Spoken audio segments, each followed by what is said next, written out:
Well, I'm here again with Hex, who's helping us learn a little bit more about creating content from home. So thanks very much for joining me again, Hex. No worries, let's get into it. So you mentioned green screening, and that's definitely a tactic that I see a lot in a lot of YouTubers and Twitch streamers to make them look like they're really part of the action, or not to cut away so much from when there's a live bit of gameplay going. I know I've used, say, the NVIDIA streaming tools where it'll just pop your little camera box in the corner, but it's not quite the same because you still see the background of whatever room you're in. So tell us a bit about how you manage green screening. Yeah, so I really, as soon as I saw people using green screen over gameplay, I really like how that looked. I think it gives a really clean look. It's less obtrusive, so you're covering less of the gameplay action by removing that square. And it's also less distracting because, as you say, yeah, you can see what's going on in the room behind you, and it just creates more distraction from the actual gameplay and your face, I guess. So I really liked that. But it does involve a little bit more in the way of equipment and sort of finagling software, and lighting. It plays a big part of that as well. So I actually use an Elgato green screen, which is my favorite thing ever, because I'm a big believer in, I really need my space to be multifunctional. I don't want it to be a streaming studio that looks like a streaming studio. So I play games in here for work. I do a lot of writing for work. It really needs to function as an office and not have like soundproofing and huge giant lights everywhere and stuff. So I have this nifty, hang on, I'll show you. I have this nifty little green screen that kind of folds up. So it looks like this. And it literally just,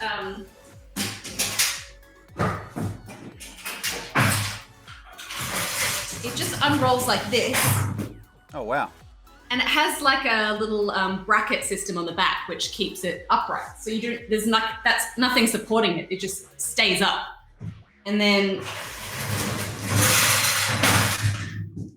you can roll it back down again. So it's super handy, and you can just tuck it away after you finish using it, which I just love.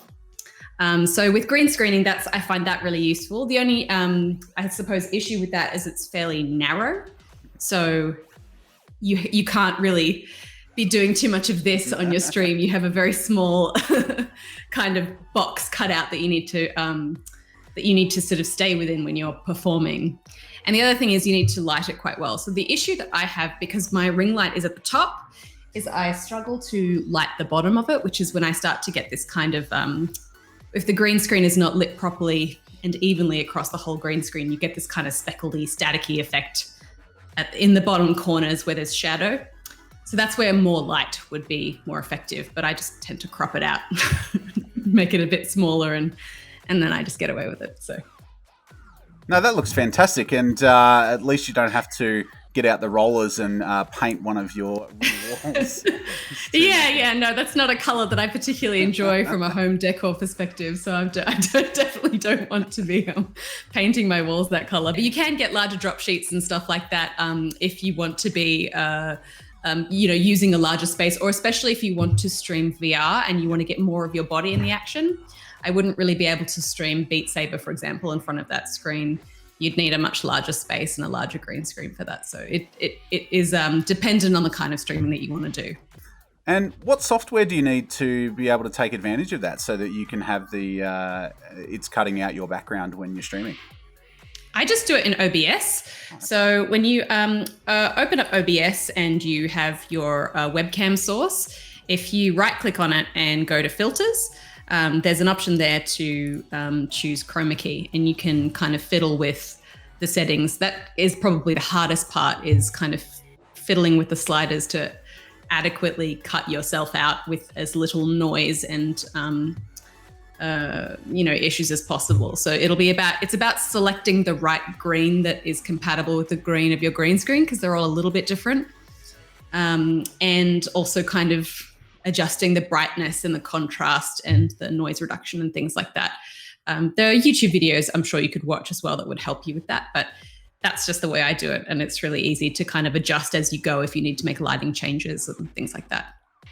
Well, Hex, it's been really helpful having you to answer a lot of these questions and help to educate the Legion audience on what they can do to make content at home. Do you have anything else you'd like to add? I guess I would just say now is the perfect time to try if you haven't ever considered streaming before, because it really is so much fun. And I think if you have a passion for games and there's something within you that wants to share that passion with other people, live streaming can be such a wonderful way to do that. There is I guess you play games differently and you experience games differently when you're sharing that with other people. I remember back on Good Game when I used to host Good Game on the ABC, and I would play games for those reviews. I would play them very differently to if I was just playing by myself, because I wanted to show off the world to people, and I would kind of slow pan across the landscape or spend a little bit more time focusing on details. And streaming is like that. It's kind of you're taking other people on a journey as much as you're experiencing that journey yourself, and it can be really wonderful. And that kind of instant feedback and the community around streaming is really wonderful as well. So I guess a few of the things we've talked about here, depending on how complex you want to make it, it's really up to you. But I think simple is best, and you really only need a few pieces of equipment to get it going. And there are so many resources online and people that are willing to help you if you get stuck or frustrated with something. I feel like I've experienced every possible iteration of technical difficulty when it comes to like microphone issues or camera issues or software problems, and it's always been able to be resolved because people are so willing to help. So yeah, I would say just give it a go because it's so much fun.